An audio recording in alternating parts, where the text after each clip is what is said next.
In today's video, I'm going to teach you how to make Canva animation longer.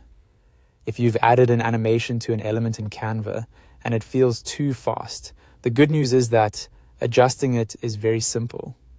You don't need to recreate the animation or start over. Canva gives you a built-in speed control that lets you slow the animation down so it lasts longer and feels smoother on screen. Start by opening your design in Canva. Make sure you're on the page where the animated element appears so you can preview your changes easily as you go. This makes the process much faster and helps you see the effect in real time. Next, click on the object that already has the animation applied to it. This is important because Canva's animation settings are tied to the specific element you select. If nothing is selected, or if you click the wrong item, you may not see the controls you need. Once the correct object is selected, go to the top toolbar and click Animate. This will open the animation options for that element.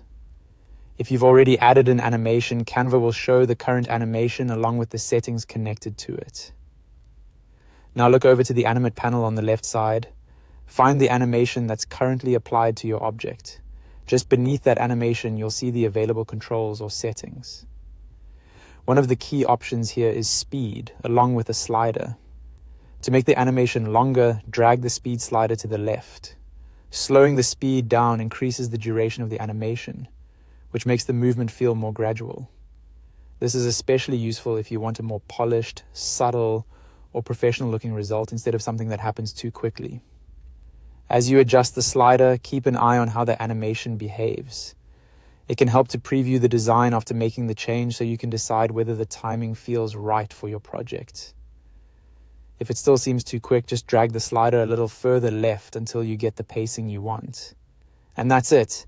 That's how you make a Canva animation longer.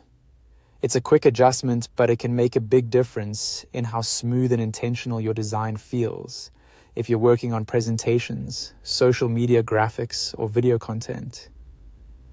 Taking a moment to fine-tune animation speed can really improve the final result.